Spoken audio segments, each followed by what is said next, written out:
तो गियासुद्दीन तुगलक जो थे ये कमांडर ऑफ द फोर्सेस थे उस इलाके में जहाँ पे मंगोल्स का रिपीटेड इंकर्शन होता था, फ्रीक्वेंट अटैक होता था। इन्होंने बड़ी हिम्मत और मेहनत से वन द ग्रेट मेरिट। उन्होंने मंगोल के खतरे से लगभग इंडिया को आज़ाद करा दिया। ये उस खतरे को वहीं रोक दिया, इसलिए इनका नाम गाजी मलिक पड़ गया, गाजी मलिक कर गया। और जो इनका जो बैकग्राउंड है वो बहुत हम्बल है। कहते हैं कैटल हर्डर ट्राइब्स थे या क्रॉनिकल्स एक ख़ास चीज़ करते थे जिसका भी बैकग्राउंड हम्बल होता था, वो वहाँ पर शांत रहते थे। तो क्रॉनिकल्स ने इनकी हिस्ट्री वहीं से नोट करना स्टार्ट किया है, जहाँ से he became a very great commander in chief, जिनकी वजह से मंगोल्स, जिस मंगोल के नाम से दुनिया कांपती थी वो अब इनके नाम से कांपने लगे थे। तो अलाउद्दीन खिलजी और मलिक काफूर के बाद जो खुसरो मुबारक शाह आए थे, तो उन्होंने ये ऐसे पोर्ट्रे किया कि ये इस्लाम को दरहम बरहम कर देंगे, इस्लाम को ख़राब कर देंगे और इस्लाम खतरे में है। यानी आप हिंदू खतरे में हैं और इस्लाम खतरे में है। इस चीज़ का बहाना बनाकर पूरे साउथ एशिया में कहीं भी राज कर सकते हैं, बशर्त है कि आप जो बोल रहे हैं उसके वहाँ लोगों की मेजॉरिटी होना चाहिए। पाकिस्तान में आप कह रहे हैं इस्लाम खतरे में, इंडिया में आप कह रहे हैं हिंदुइज़्म खतरे में, हिंदू खतरे में। ऐसा लेकिन कुछ लोग हुए हैं ऐसे, जवाहरलाल नेहरू जैसे, जिन्होंने इस नारे का बिल्कुल भी इस्तेमाल नहीं किया कि हिंदू खतरे में। उन्होंने वो किया जो करना चाहिए था, जो सही था। तो इन्होंने गाजी मलिक साहब ने इन्होंने कहा कि इस्लाम खतरे में है और खिलजीज़ को वापस लाना है। ये कई खुसरो मुबारक शाह ने कब्ज़ा कर दिया है। गियासुद्दीन तुगलक ने फिर उनको लड़कर हराया और लड़कर हरा के वो यहाँ पर सल्तनत पे काबिज हुए। शुरू से ही वो एक फोर्ट्रेस सिटी बनाना चाहते थे। अब तक तो हम इस बात को अच्छी तरह समझ चुके हैं कि फोर्ट्रेस सिटी क्या होती है। बड़ी बड़ी दीवारों के अंदर महल बनते हैं, उनसे फोर्ट्रेस सिटी कहते हैं। तो वो दिल्ली सल्तनत की एग्जिस्टिंग कैपिटल से हटकर तुगलकाबाद और यमुना को रोक कर उसका पानी जो है जमा कर वहाँ पर एक तुगलकाबाद ये बनाना चाहते थे। दिल्ली की फोर्थ सिटी ये बनाना चाहते थे। आज तुगलकाबाद आदिलाबाद फोर्ट तक, एक बदरपुर, ये पूरा इलाका है जहाँ से हमारा दिल्ली शुरू होता है।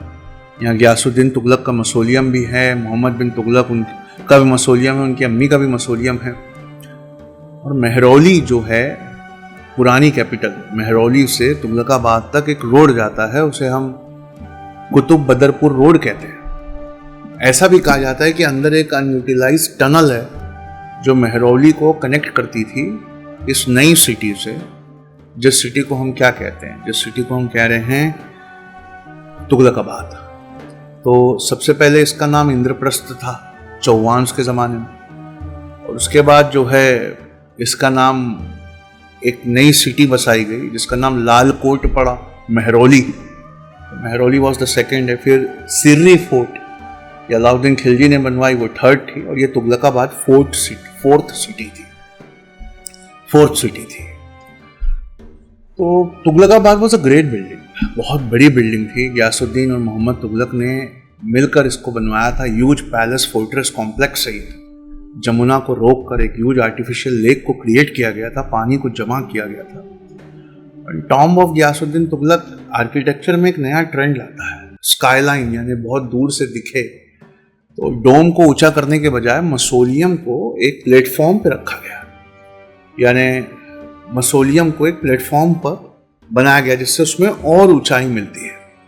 और उसके ऊपर सबसे ऊपर एक मार्बल डोम है और इसकी स्लोपिंग वॉल्स है। उस स्लोपिंग वॉल्स को हम बैटर कहते हैं। ये स्लोपिंग वॉल एडिशनल स्ट्रेंथ और सॉलिडिटी देती है बिल्डिंग को। अर्थक्वेक्स का असर नहीं होता ऐसी वॉल्स पे जो स्लोपिंग होती है। फिरोज शाह तुगलक लेकिन उन्होंने बैटर को पसंद नहीं किया, तो उनकी वॉल्स थोड़ी सी सीधी हैं, लेकिन तुगलक्स का ट्रेडमार्क है इस तरह की ट्रायंगुलर वॉल, यानी ऐसे और स्लोपिंग, ये ज्यादा मजबूती देती है। आर्क मेथड भी बहुत शानदार था। आर्क और लिंटेल और बिम, इसको कंबाइन करने को भी तुगलकाबाद और तुगलक के आर्किटेक्चर की खास बात कही गई है। जहां पानी को रोका गया था बहुत बड़े पैमाने पर फिरोज शाह तुगलक के ज़माने तक, मोहम्मद बिन तुगलक ने इस डैम को कंस्ट्रक्ट करके पूरा किया। फिरोज शाह तुगलक के ज़माने में एक बहुत बड़ा तालाब आया यमुना की वजह से, उसको हौज खास कहते थे। हौज खास, वीवीआईपी लोगों का हौज खास। लेकिन उस हौज खास में बाद में पंडित जवाहरलाल नेहरू ने आईआईटी बनवाई, तो उसको हम आईआईटी हौज खास कहते हैं। उसको डंप करवाया उस ग्राउंड को। ये एक प्लेजर रिजॉर्ट और ह्यूज लेक था। तो फिरोज शाह तुगलक इन्होंने भी एक नई बिल्डिंग बनवाई थी और उसे हम फिरोज शाह कोटला कहते थे। फिरोज शाह का टीला या फिरोज शाह कोटला है। तो इस तरह दिल्ली बहुत बार बसा है, बहुत बार बसा है। और तुगलक ये कॉस्टली रेड सैंडस्टोन नहीं यूज करते थे, वो चुनार से जाकर रेड सैंडस्टोन नहीं लाते थे, बल्कि लोकल विसिनिटी में ग्रे कलर का एक स्टोन, ज़्यादा खूबसूरत नहीं दिखता था लेकिन चीपर था, इजीली अवेलेबल था। और इनको पानी के लिए एक बहुत बड़ा लेक भी बनवाना था, तो ये उन पत्थरों को वहाँ से एक्सकेवेट करवाते।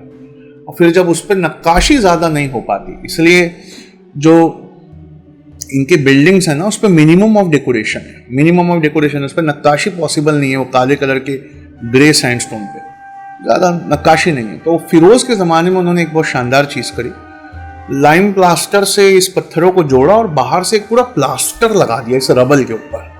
तो ये पत्थर दिखते नहीं थे और रेड सैंडस्टोन का चूरा करवा के उन्होंने प्लास्टर लगवा दिया, तब जाकर वो लाल लाल पत्थर का पूरा इमारत दिखने लगी। लेकिन आज वो रबल उतर गया है, तो आप इस वीडियो में देख सकते हैं कि जगह जगह वो काले और ग्रे स्टोन जो इजीली अवेलेबल थे विसिनिटी पे, चीप थे, उसको उन्होंने यूज किया है। बैटर एक हो गया, ग्रे कलर का सैंडस्टोन जो रेडीली अवेलेबल है ये 2 हो गया, ह्यूज स्काईलाइन के लिए प्लेटफॉर्म पे बनाना ये 3 हो गया। लेकिन एक और चीज़ है खास चीज़, और वो फिरोज शाह तुगलक ने की थी, लोटस जो हिंदुइज्म का एक बहुत बड़ा सिंबल है, उसका इस्तेमाल। जैसे स्तूपास के बाहर रेलिंग होती है, फिरोज शाह तुगलक के अगर आप जाएंगे उनके मकबरे पे तो वहाँ बाहर में एक ऐसी रेलिंग आपको मिल जाएगी। बहुत सारी मॉस्क्स भी बनाई गई थी, आज वो अच्छी हालत में नहीं है। कलान मॉस्क, खिड़की मॉस्क, इनका भी बाहर का जो प्लास्टर है रेड सैंडस्टोन का वो उखड़ गया है, तो अंदर से आपको काले और ग्रे कलर का, ब्लैक और ग्रे कलर का सैंडस्टोन दिख जाता है। इनके पिलर्स थिक और हैवी थे, मिनिमम ऑफ डेकोरेशन थे। उसकी वजह थी क्योंकि उसके ऊपर नक्काशी पॉसिबल नहीं थी। डोम जो था वो बहुत ऊंचा मार्बल का डोम बनवाते थे और उसके ऊपर एक लोटस का कलश ये लगवाते थे। तो एक और एक्सपेरिमेंट फिरोज शाह तुगलक ने करवाया था अपने फेवरेट चीफ मिनिस्टर के मकबरे में, खाने जहान तेलंगानी। उनके लिए एक ऑक्टागोनल टॉम बनवाया था उन्होंने, 8 फेसेस वाला। उसका एक वरांडा है, उसके छज्जे हैं, छज्जे को इंग्लिश में ईव्स कहते हैं, लॉन्ग स्लोपिंग छज्जाज और ईव्स हैं। ये पहला है जो ऑक्टागोनल टॉम, ये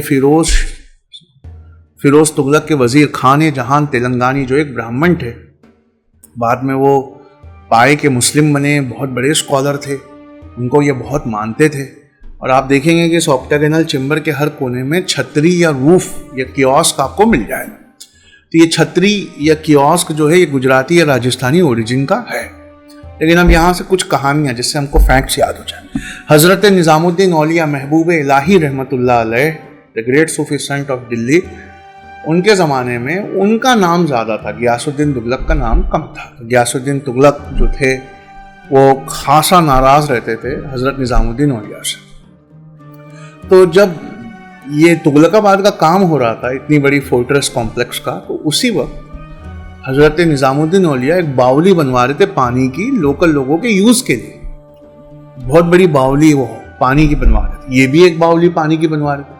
लेकिन वो मशहूर थे तो लोग उन्हीं के यहाँ ज़्यादा जाया करते थे। 40-40 हज़ार लोग एक बार में खाना खाया करते। हमें ऐसे डिस्क्रिप्शन मिल जाते हैं, irrespective of caste and religion. हर एक के लिए वो जगह खुली रहती, तो ज़्यादा हिंदूज ही होते। आज भी आप उनकी दरगाह पे जाके देखेंगे तो सवेरे ज़्यादा हिंदूज ही मिलेंगे आपको। तो इन्होंने मजदूरों को अपने यहाँ लगा रखा था, ये बनवा रहे थे तुगलकाबाद। वो सूफी सेंट थे, रिवरिंग पर्सनालिटी थी, लोग उनसे मोहब्बत करते थे। तो निज़ामुद्दीन औलिया ने मजदूर ना मिलने की वजह से ये काम करवा दिया कि रात को काम कर लेंगे, बावली बनाना बहुत ज़रूरी है लोगों के यूज़ के लिए, तो रात को काम करेंगे। तो रात को कैसे काम करेंगे, गियासुद्दीन तुगलक ने पूछा, तो कहा जाके देखिए तेल से बड़ी बड़ी मशाले जलाकर उसकी रोशनी में काम किया जाता।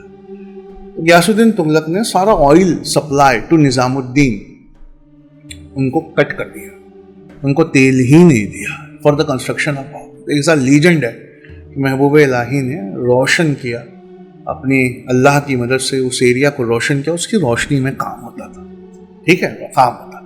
तो सूफी सेंट और मोनार्क में एक बार और इस बात पे भी हुआ कि जो कई खुसरो ने पैसे दिए हैं आप उसको वापस करिए। तो उन्होंने कहा वो तो मैंने गरीबों में बांट दिया है, आप गरीबों से ले लीजिए। तो उन्होंने कहा कि मैं वापस आ रहा हूँ, नहीं मिले तो आपका सर काट के यहाँ लटका दूंगा। तो उन्होंने जब वो वापस आए तो उन्होंने कहा हुण रोज़ दिल्ली दूर रोज़, बहुत दूर है दिल्ली। तो वो जो वुडन पेविलियन मोहम्मद बिन तुगलक ने बनवाया था, क्योंकि जब ये गए हुए थे उड़ीसा और बंगाल के कैंपेन पे, वो गए हुए थे दौलताबाद के कैंपेन पे, तो अपने फादर को रिसीव करने के लिए दिल्ली के आउटस्कर्ट्स में पहुंचकर उन्होंने एक बहुत बड़ा पेविलियन, बहुत भव्य पेविलियन बनवाया और उसके अंदर उन्होंने अपने फादर को रिसीव किया।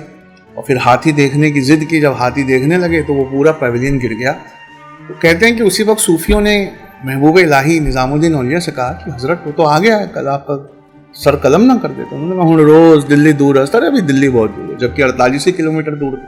हुण रोज़ दिल्ली दूर है, बस बोलना था, सारा पेविलियन उन पर गिर गया। ये ना बहुत स्टोरी मशहूर हो गई कि ये जो तुगलकाबाद है ये ईगो को दर्शाता है, सुल्तान के ईगो को दर्शाता है। और इतने बड़े ईगो वालों का क्या होता है, तो जब एक सूफी कह देता है कि हुण रोज़ दिल्ली दूरस, तो उनका ईगो वहीं पर गिर जाता है, कोलैप्स हो जाता है। ये बात मोहम्मद बिन तुगलक को अच्छी नहीं लगती थी। और इब्न बतूता जो स्कॉलर थे वो आए हुए थे और वो बड़ी कोशिश कर रहे थे कि तुगलक्स में मुझे किसी न किसी तरह का बड़ा एम्प्लॉयमेंट मिल जाए। और अमीर खुसरो वगैरह जो थे वो इब्न बतूता को उनकी चलने नहीं देते थे, उनको हर बात में हरा देते थे। इब्न बतूता पे तो अमीर खुसरो ने उनकी हंसी उड़ाते हुए एक कलाम भी लिखा था कि इब्न बतूता बगल में जूता पहने तो करता है चुर, क्योंकि वो बहुत डिजास्ट्रस चाइनीज कैंपेन से वापस आए थे। मोहम्मद बिन तुगलक ने उनको एम्बेसडर बना के चाइना भेजा तो वो रास्ता खो गए। तो उन्होंने लिखा कि नहीं ये मोहम्मद बिन तुगलक ने ही अपने फादर को मारा। और मोहम्मद बिन तुगलक ने ऐसा पेविलियन बनवाया कि when in certain part animals यानी एलिफेंट उसको टच करते तो वो सारा का सारा गिर जाता।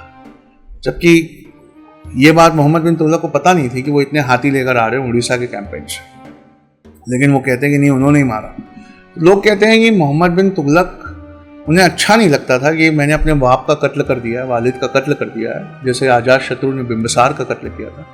तो उन्होंने तुगलकाबाद छोड़ने का फैसला कर दिया। उन्होंने कहा मैं तुगलकाबाद छोड़ता हूँ। लेकिन उनके उस जमाने के क्रॉनिकलर्स ये कहते हैं कि नहीं ये वजह नहीं थी, ये इब्न बतूता को एम्प्लॉयमेंट नहीं मिला तो इसलिए उन्होंने लिखा है, वजह कुछ और थी। उनको ये लगता था मोहम्मद बिन तुगलक को कि मेरे फादर की जो मौत हुई है वो महबूब इलाही निजामुद्दीन औलिया की नाराज़गी से हुई है, तो इस तुगलकाबाद पे अब महबूब इलाही निजामुद्दीन औलिया की नाराज़गी है, ये बहुत नाराज़गी है तो मैं यहाँ नहीं रहूँगा। तो उन्होंने उसको छोड़ दिया और अलग एक सिटी कंस्ट्रक्ट करी थोड़ा दूर जाकर।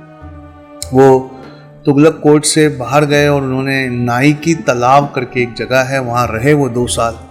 और नाइकी तालाब के पास में उन्होंने एक बहुत शानदार सिटी बनाई। 40 दिन के बाद ही उन्होंने तुगलकाबाद छोड़ दिया और उन्होंने एक बहुत शानदार सिटी बनाई, आदिलाबाद जहाँपनाह उसे कहते थे, आदिलाबाद जहाँपनाह। लोग कहते थे कि वो गिल्ट है, बहुत सारा की थेरीज है, गिल्ट थी अपने वालिद को मार देगा, अपने पिता को मार देगा इसलिए चले गए। कोई कहता है नहीं ये तो प्रकोप था, नाराज़गी थी निज़ामुद्दीन औलिया की, उसकी वजह से डर के चले गए। लेकिन जो भी वजह थी, आदिलाबाद जहाँपनाह वो चले गए और वहाँ पर उन्होंने कंस्ट्रक्ट करवाया। वो जो भव्य बैटर वाली ऐसी तुगलकाबाद था साहब कई किलोमीटर में, वो रूइंस में आ गया। उसके पैलेसेस, उसके बाथ, हमाम, उसके कोर्ट, वहाँ सब जंगली एनिमल्स, स्ट्रे एनिमल्स वहाँ रहने लगे। और ये कैपिटल जहाँपनाह चले गए। कैपिटल जहाँपनाह में जाकर इन्होंने पूरे इंडिया पे कब्जा किया। इनका बहुत दूर तक रूल था। मोहम्मद बिन तुगलक ने एक ऑल एनकम्पासिंग सिटी बनाने का फैसला किया। उन्होंने कहा आदिलाबाद से शुरू होकर लाल कोट चलते हैं जो स्लेव डिनास्टी की कैपिटल थी, यानी मेहरौली कॉम्प्लेक्स। वहाँ से मेहरौली होते हुए सीरी आते हैं और सीरी से तुगलकाबाद, ये पूरा मिलाकर एक बहुत बड़ी सिटी बनी। लेकिन इतनी बड़ी सिटी का बजटरी कंस्ट्रेंट था और इनका एक कॉपर कॉइन का एक्सपेरिमेंट फेल हो चुका था, इस वजह से उसको उन्हें अबेंडन करना पड़ा। तो वो वहाँ से निकले, जहाँ पनाह में एक उन्होंने पैलेस था, वो 1000 सुतून 1000 पिलर्स का हॉल था, palace of 1000 pillars, palace of 1000 pillar, 1000 सुतून, उसका नाम विजय मंडल भी था, वो उन्होंने बनवाया। कहते हैं विजय मंडल का एक बड़ा हिस्सा अलाउद्दीन खिलजी के ज़माने में भी था, लेकिन मोहम्मद बिन तुगलक ने उसको बहुत बड़ा करवाया। 1000 सुतून, 1000 तो उसके पिलर्स थे और वहाँ पर वो रहे। अब ये कहा जाना कि तुगलक जो थे एक सनकी थे, पागल थे, लेकिन he was a man who has received some very good education. He was an art lover, a scholar, philosopher भी थे, जैन से उनकी लैंग्वेज में बात करते थे, मैथमेटिक्स, एस्ट्रोनॉमी, फिजिक्स, जिसमें उन्होंने हमारे इंडिया की सारी किताबें और यूनान की सारी किताबें पढ़ी हुई थी। He was a brilliant calligraphist and a fairly good poet. अच्छी कैलीग्राफी करते थे। और हज़रत दरगाह निज़ामुद्दीन औलिया उन्हीं की बनाई हुई है 1325 में उनकी डिमाइस के बाद, और आज सारी दुनिया से लोग वहाँ पर आते हैं। तो तेलंगाना से लेके मालाबार तक इनका इलाका जो था इनके अंडर में था, और वहाँ पे बड़े रेबेलियन होते थे क्योंकि वो मुस्लिम्स को पहली बार वहाँ पर पहुँचे थे। लेकिन दिल्ली में जो इन्होंने कैपिटल बनाई, वहाँ पर वेस्ट एशिया से लेकर हर जगह से लोग आकर उन्होंने उसको फ्लड कर दिया। बहुत बड़े पैमाने पे नियर बाय कंट्रीज के सारे लोग वहाँ आए, और ऐसा हमको अकाउंट्स में मिल जाता है, दे फ्लडेड। और वो अपने साथ नया कल्चर लेकर आए, नए आइडियाज, नया आर्ट एंड कल्चर, नए क्यूलिनरी डिशेस। तो बड़ा इंटरेस्टिंग है, समोसा लेकर आए थे पहली बार, और वो जो सम्बूज करके लिखा है अरब के ट्रैवलर्स ने कि हमने बड़ी प्यारी चीज़ खाई, चेरिश्ड सम्बूज, ये ऐसी चीज़ हमने कभी खाई नहीं थी। Deep fry, partly filled with meat, partly filled with vegetables, ये मैं उनका ट्रांसलेशन पढ़ रहा हूँ अरब ट्रैवलर्स का। समोसे का पहली बार वर्णन, deep fry, partly filled with meat, partly filled with vegetables and selected dry fruits like pistachio and almond. थोड़ा मीट, थोड़ा आलू, थोड़ा वेजिटेबल्स, चना वना उसमें है, और थोड़ा आलमंड, थोड़ा पिस्ताशियो है। और गुलाब जामुन का भी विवरण यहाँ मिल जाता है हमको, रॉयल प्लेटर में gulab jamun, roasted meet, cakes, हर तरह की क्यूलिनरी वहाँ के बाज़ारों में अवेलेबल थी। एक बात बताओ आपको सही में अगर कुछ मुगलाई फूड सही में ऑथेंटिक टेस्ट करना है तो आप यूट्यूब के किसी भी व्लॉगर से पूछ लीजिए जाकर, उनको ज़्यादा नॉलेज तो है नहीं, कैमरा है उनके पास, उन्होंने हिस्ट्री तो पढ़ी नहीं। मैक्सिमम फूड का ओरिजिन हमारे दिल्ली में हुआ, निहारी से लेकर, कोरमा से लेकर, बिरयानी से लेकर, हर चीज़ जिसका आज दुनिया में नाम है वो दिल्ली में हुआ है। एक और चीज़ मिल जाती है, उनके किंगडम में कारखानाज हुआ करते थे जिसको फिरोज शाह तुगलक ने बाद में बहुत डेवलप किया। खासकर कारखाना होते थे क्लोथ्स पे एम्ब्रॉयडरी करने के। तो मोहम्मद बिन तुगलक के ज़माने में कहा जाता है कि अलेक्जेंड्रिया, चाइना और इराक से कपड़े आते और फिर उस पर एम्ब्रॉयडरी करके उनकी कीमत बढ़ जाती और फिर वो पूरी दुनिया में एक्सपोर्ट होते थे। मोहम्मद बिन तुगलक ने कंस्ट्रक्शन ऑफ डैम भी करवाया है। वो सूखे से वो जानते थे, जिसे देखिए निज़ामुद्दीन औलिया भी, महबूब इलाही रहमतुल्लाह अलैह, वो भी बावली बनवा रहे हैं। इससे पहले हौज़े शमसी, शमसुद्दीन इल्तुतमिश भी परेशान रहे पानी के लिए, ये भी बावली बनवा रहे हैं। और जब तुगलकाबाद की नींव रखी तो जमुना के कोर्स को ऑब्स्ट्रक्ट करके लेक में कन्वर्ट किया, जिसे हम हौज़े खास कहते हैं। इसका मतलब दिल्ली में वाकई पानी की कमी थी और पानी का बड़ा इंतज़ाम ज़रूरी था। तो इन्होंने डैम्स बनवाए, 7 पुल नाम के, उसमें 7 दरवाजे थे। रॉट्स और फेमीन्स, ब्लैक प्लेग, इस तरह के लोग डिहाइड्रेट हो जाते, पानी नहीं होता तो एग्रीकल्चर नहीं होता, मेल नरिश हो जाते। तो रॉट फेमीन्स की वजह से लाशें भी गिरती और लोग मरने भी लगते। तो खिड़की विलेज के पास में 7 स्लाइडिंग गेट्स का इन्होंने एक हैवी स्ट्रीम, बहुत अच्छा डैम बना, 7 पुल करके है। आपको जाकर देखना चाहिए, मैं आपको दिखा रहा हूँ वीडियो में, आपको वहाँ जाके देखना चाहिए। इससे लोकल इरिगेशन बहुत अच्छा हो गया।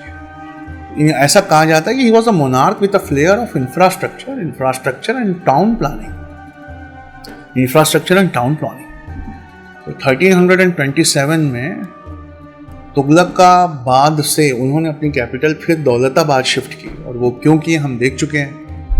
तो उन्होंने शिफ्ट करी। लेकिन इसमें एक ट्विस्ट है जो मैंने एक किताब में पढ़ा, तो मैं आपके सामने लाना चाहता हूँ। राज्यसभा टीवी ने ये ट्विस्ट बताया। तो उन्होंने कहा कि मुस्लिम पॉपुलेशन को शिफ्ट करना पड़ेगा, खासकर सूफीज की पॉपुलेशन को, क्योंकि वहाँ रेबेलियन बहुत हो रहे हैं और नॉर्थ में सूफीज ने बहुत अच्छा काम करके लोगों के दिल जीत लिए, इसलिए नॉर्थ में रेबेलियन नहीं होते, साउथ में बड़े रेबेलियन होते। तो खास चाहते थे कि सूफीज चले साउथ की तरफ, वहाँ चल के बसें। तो he was very angry with some people जो दिल्ली में रहते थे, उसके एक कॉर्नर में रहते थे मेहरौली के पास। पुराने आए हुए जमींदार थे, टर्क्स थे, ये मानते नहीं थे किसी की बात और ये अपने आप को राजा से कम नहीं समझते थे। बात क्या है, राजाओं के लिए ये थॉर्न इन नेक थे, ऐसा किताबों में लिखा, चुभता काटा थे। यही सही वक्त था, वो कहते हैं, कि इनसे भी बदला लिया जाए। तो उनको भी उन्होंने किक आउट किया कि निकलो यहां से, चलो मेरे साथ दौलताबाद चल के बसो। और वो बसना नहीं चाहते। वो इन एंड अराउंड मेहरौली कई जमाने से बसे हुए थे, वो यहीं पे उनकी जागीरें थी, ओल्ड एलिट्स थे, ये जाना नहीं चाहते थे। तो उनको उन्होंने बिल्कुल, और अलाउद्दीन खलजी से लेकर हर एक ने इन पे चेक रखा है।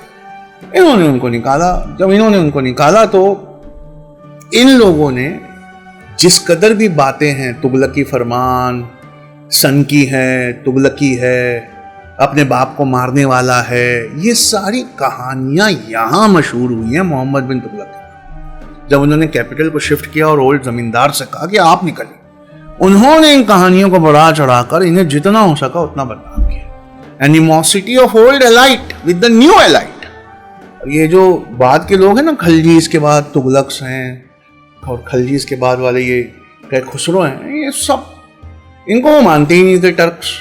उन्होंने इस हॉस्टिलिटी के चलते मोहम्मद बिन तुगलक को खासा बदनाम किया, कहा कि ये आदमी नहीं है, तुगलकी फरमान करता है।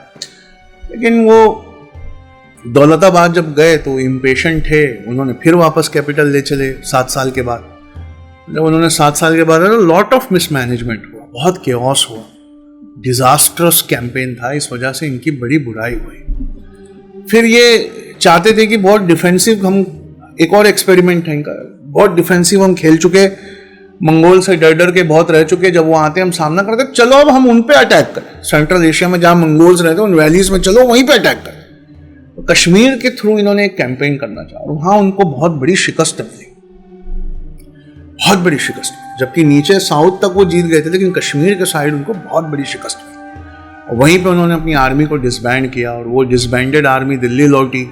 और दिल्ली लौटकर ये जो केओस था, इनके खिलाफ एक नाराजगी थी, उस नाराजगी को उन्होंने और बढ़ा दिया। एक इनफेमस फ्रेज है जो गलत है, वो ऐसे थे नहीं लेकिन मशहूर है उनके नाम पे, तुगलकी फरमान।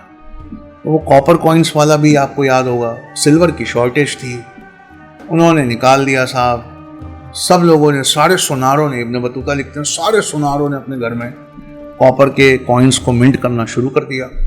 जब उन्होंने ये फैसला लिया कि मैं वापस लेता हूं, लाओ मुझे कॉपर के कॉइन्स दो, मैं तुम्हें सिल्वर देता हूं, तो और लोगों ने, जिन लोगों ने अपने घर में नहीं बनाए थे सिक्के, उन्होंने भी बनाना शुरू कर दिया। उन्होंने बनाना शुरू कर दिया। तो इब्न बतूता कहते हैं कि करोड़ों करोड़ों कॉपर के कॉइन्स का ढीक जो है वो तुगलकाबाद के बाहर लगा था, और सच में बहुत ज्यादा कॉइन्स हैं, हमें कई म्यूजियम में मिल जाते हैं।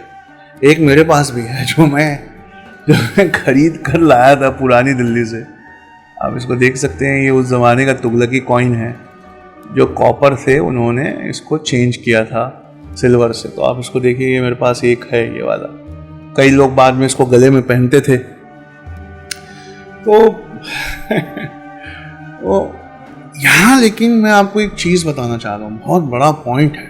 देखिए, कोई राजा ये नहीं चाहता कि प्रेशियस मेटल्स का सर्कुलेशन बहुत बड़े पैमाने पे आम इंसान के हाथ में हो, इससे इन्फ्लेशन बहुत ज़्यादा हो जाता है। फिर उनको सैलरीज अपनी आर्मी की बढ़ानी पड़ती। तो 2 राजा ऐसे थे जो आर्मी की सैलरीज को लेकर बहुत ज़्यादा फिक्रमंद रहते थे। एक अलाउद्दीन खिलजी थे, तो हमने देखा उन्होंने क्या किया, उन्होंने तो पूरे मार्केट के प्राइसेस को ही कम कर दिया, मार्केट के प्राइसेस को आर्टिफिशियली रेगुलेट किया। One of the wonders of the world है, जिसको आज हमने कॉपी करा है, आर्मी के लिए कैंटीन खोल के। कैंटीन में हम क्या करते हैं, हम आर्मी को हर चीज़ आधी कीमत पे देते हैं ताकि उनकी सैलरी ना बढ़ाना पड़े। मोहम्मद बिन तुगलक ये सोचते थे कि अगर प्रेशियस मेटल बहुत बड़े पैमाने पर लोगों के हाथ में सर्कुलेट हो गया, इससे इन्फ्लेशन बढ़ जाएगा और मुझे अपनी आर्मी की सैलरी को बढ़ाना पड़ेगा, जिससे मेरे ट्रेजर्स खत्म हो जाए। उन्होंने, और जो टैक्सेशन था वो कम था, तो उन्होंने न्यूली सेटल्ड एरियाज में बार बार रिवोल्ट होते थे, वहाँ जाकर उसको क्रश करना बहुत ज़रूरी था। तो उन्होंने इस मेटल के, प्रेशियस मेटल के सर्कुलेशन को कम करके इन्फ्लेशन को कंट्रोल करने की कोशिश की थी। और प्रेशियस मेटल की जगह उसी वैल्यू का उन्होंने कॉपर का कॉइन ला दिया था। बस गलती ये हो गई कि उसको बनाने में कोई खास तरीका वो अपनाया भी था, वो दिखता नहीं था। खास तरीका वो अपनाते तो वो कॉइन्स हर कोई अपने घर में नहीं बना पाता, तो ये एक्सपेरिमेंट सक्सेसफुल हो गया। ये दूरदृष्टि के मालिक थे साहब। लेकिन ये भी एक्सपेरिमेंट फेल हुआ, तो उन्हें अपनी आर्मी को भी डिसबैंड करना पड़ा। और ऐसा कहते हैं कि टैक्सेशन भी बहुत अफेक्ट हुआ, और जो क्या कहते हैं ना इसको, ट्रेड एंड कॉमर्स, वो बहुत बुरी तरह आहत हुआ। मोहम्मद बिन तुगलक जाने जाते अपनी कम्युनिकेशन टेक्निक्स को, पावरफुल मोनार्क थे, एग्रीकल्चर के दीवाने अमीर कोही, सेपरेट डिपार्टमेंट को इरिगेशन की व्यवस्था करने के लिए, जिस पर बाद में फिरोज बेग शाह तुगलक ने बहुत सारी नहरें बनवाई। और ये जाना जाते हैं, देखिए मैं एक और इनका बहुत दूर का पॉइंट बताता हूँ। वो आपको याद है मोइजुद्दीन मोहम्मद घोरी एम्पायर, उसमें ना कैस्पियन सी के पास करमशाह करके एक जगह, वहाँ से लेके नॉर्थ इंडिया तक के मोहम्मद घोरी ने फतह किया था। तो इनकी एक कैपिटल साहब घोरी की घोर में थी, गजनवाइड में थी, लेकिन एक कैपिटल इनकी लाहौर में थी। और अब कुतुबुद्दीन ऐबक जीत गए थे दिल्ली, कुतुबुद्दीन ऐबक के साथ ये जीत गए थे दिल्ली। तो लाहौर जो काम करता था नॉर्थ इंडिया के लिए, इनका एक दिमाग ये था कि दौलताबाद वो काम करेगा साउथ इंडिया के लिए। अगर हम सेकंड कैपिटल बनाते, जैसे कि घुरीज दो कैपिटल रखते थे, एक गजनवाइड में, घुर में, और एक कैपिटल लाहौर में, हम भी एक रखेंगे दिल्ली में और एक कैपिटल रखेंगे देवगिरी। और वहाँ पे अगर सूफीज आएंगे तो उनका काम देखकर हिंदुओं के दिल जीत जाएंगे, और जितने रेबेलियन हैं वो सब कम हो जाएंगे। ये चीज़ें थी जो हिस्ट्री को पढ़ने का सही तरीका। ये वो चीज़ें हैं जो, मतलब ये सब साहब, ये मैं IT सेल और अफवाहों वाला सिलेबस नहीं पढ़ाता, मैं वो ऑफ इंडिया स्वराज्य मार्ग जैसे गंदे पेपरों में से नहीं पढ़ाता। मैं बहुत पता आपको, ये दोनों लेक्चर मैंने राज्यसभा TV से निकाले। आपको दूरदर्शन टाइप करना चाहिए और तुगलक डिनास्टी को टाइप करना चाहिए, उनके आर्ट एंड कल्चर पर वो सब जाकर देखना चाहिए। मैंने लिंक डिस्क्रिप्शन में छोड़ दिया है, आप उसको देखिए, वहाँ जाइए और देखिए असली हिस्ट्री पढ़ना क्या होता है। Thank you.